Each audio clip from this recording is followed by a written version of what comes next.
American president Donald ട്രംപിന്റെ മധ്യസ്ഥതയിൽ റഷ്യയും യുക്രൈനും തമ്മിൽ പ്രഖ്യാപിച്ച 3 ദിവസത്തെ താൽക്കാലിക വെടിനിർത്തൽ രണ്ടാം ദിനത്തിൽ പ്രതിസന്ധിയിൽ. കരാർ ലംഘിച്ച് ഇരുപക്ഷവും പരസ്പരം ആക്രമണങ്ങൾ നടത്തിയതായി റിപ്പോർട്ടുകൾ പുറത്തുവന്നു. 4 വർഷത്തിലേറെയായി തുടരുന്ന യുദ്ധം അവസാനിപ്പിക്കാനുള്ള ട്രംപിന്റെ നയതന്ത്ര നീക്കങ്ങൾക്കിടയിലും യുദ്ധക്കളത്തിൽ ഏറ്റുമുട്ടലുകൾ തുടരുകയാണ്. ശനിയാഴ്ച പുലർച്ചെ മുതൽ മുന്നണിയിൽ 200-ലധികം ഏറ്റുമുട്ടലുകൾ നടന്നതായും റഷ്യൻ ഡ്രോൺ ആക്രമണങ്ങളിൽ 3 പേർ കൊല്ലപ്പെട്ടതായും യുക്രൈൻ ഉദ്യോഗസ്ഥർ അറിയിച്ചു. റഷ്യ വലിയ തോതിലുള്ള മിസൈൽ ആക്രമണങ്ങളിൽ നിന്ന് വിട്ടുനിൽക്കുന്നുണ്ടെങ്കിലും തങ്ങൾ മുന്നേറുന്ന പ്രദേശങ്ങളിൽ ആക്രമണം തുടരുകയാണെന്ന് പ്രസിഡന്റ് വ്ളാഡിമിർ സെലൻസ്കി പറഞ്ഞു. റഷ്യൻ സൈന്യം വെടിനിർത്തൽ പാലിക്കുന്നില്ലെന്നും യുക്രൈൻ സൈന്യം ശക്തമായി തിരിച്ചടിക്കുന്നുണ്ടെന്നും അദ്ദേഹം വ്യക്തമാക്കി. യുക്രൈൻ വെടിനിർത്തൽ ലംഘിക്കുന്നുവെന്ന് റഷ്യൻ പ്രതിരോധ മന്ത്രാലയവും ആരോപിച്ചു. കഴിഞ്ഞ ദിവസം 57 യുക്രൈനിയൻ ഡ്രോണുകൾ വെടിവെച്ചിട്ടതായും യുദ്ധക്കളത്തിൽ തങ്ങൾ തക്കതായ മറുപടി നൽകുന്നുണ്ടെന്നും റഷ്യ അറിയിച്ചു. കരാറിന്റെ ഭാഗമായി ഇരുഭാഗത്തു നിന്നും 1000 തടവുകാരെ വീതം കൈമാറാൻ നിശ്ചയിച്ചിരുന്ന കാര്യത്തിൽ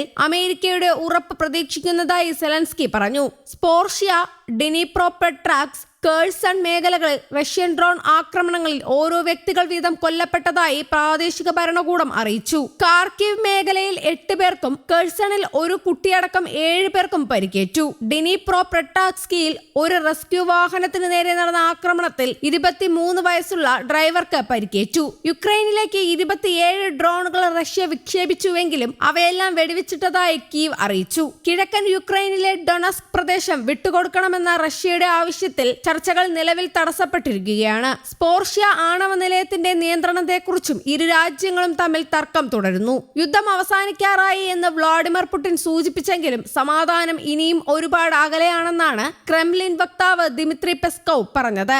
അമേരിക്കൻ ദൂതൻ സ്റ്റീവ് വിറ്റ്കോഫും ജാരഡ് കുഷ്നറും ചർച്ചകൾക്കായി ഉടൻ മോസ്കോ സന്ദർശിക്കുമെന്ന് റിപ്പോർട്ടുകളുണ്ട്. കഴിഞ്ഞ വെള്ളിയാഴ്ച മിയാമിയിൽ വെച്ച് ഇരുവരും യുക്രൈൻ പ്രതിനിധികളുമായി കൂടിക്കാഴ്ച നടത്തിയിരുന്നു. അതിനിടെ യൂറോപ്യൻ യൂണിയനുമായുള്ള ചർച്ചകൾ ഏകോപിപ്പിക്കാൻ മുൻ ജർമ്മൻ ചാൻസലർ ഗെർഹാർഡ് ഷ്രോഡറെ നിയോഗിക്കണമെന്ന പുടിന്റെ നിർദ്ദേശം ജർമ്മനി തള്ളിക്കളഞ്ഞു. അതേസമയം റഷ്യ തൊടുത്തുവിട്ട 27 ദീർഘദൂര ഡ്രോണുകളെയും പ്രതിരോധിക്കാൻ കഴിഞ്ഞതായി യുക്രൈൻ വ്യോമസേന അവകാശപ്പെട്ടു. മുൻ ദിവസങ്ങളെ അപേക്ഷിച്ച് റഷ്യൻ ഡ്രോണുകളുടെ എണ്ണത്തിൽ കുറവ് രേഖപ്പെടുത്തിയിട്ടുണ്ട്. റഷ്യയുടെ യുദ്ധം അവസാനത്തോട് അടുക്കുകയാണെന്നും സെലൻസ്കിയെ കാണാൻ തയ്യാറാണെന്നും പുടിൻ അടുത്തിടെ സൂചിപ്പിച്ചിരുന്നു. എന്നാൽ നിലവിലെ ആക്രമണങ്ങൾ വെടിനിർത്തൽ ചർച്ചകളുടെ ഭാവി ആശങ്കയിലാക്കുകയാണ്. രണ്ടാം ലോക മഹായുദ്ധത്തിലെ വിജയത്തിന്റെ സ്മരണ പുതുക്കുന്ന മെയ് 9 വിക്ടറി ഡേ ആഘോഷങ്ങളുടെ പശ്ചാത്തലത്തിലാണ് റഷ്യയും യുക്രൈനും 3 ദിവസത്തെ താൽക്കാലിക വെടിനിർത്തലിന് ധാരണയായത്. റഷ്യൻ പ്രസിഡന്റ് വ്ളാഡിമിർ പുടിനുമായി ട്രംപ് നടത്തിയ ഫോൺ സംഭാഷണത്തിന് പിന്നാലെയാണ് വെടിനിർത്തൽ. രണ്ടാം ലോക മഹായുദ്ധത്തിൽ സഖ്യകക്ഷികളായിരുന്ന റഷ്യയുടെയും യുക്രൈനിന്റെയും പങ്ക് കണക്കിലെടുത്താണ് ഇത്തരമൊരു വെടിനിർത്തൽ നിർദ്ദേശിച്ചതെന്ന് ട്രംപ് വ്യക്തമാക്കി. News desk, Kerala Kaumudi.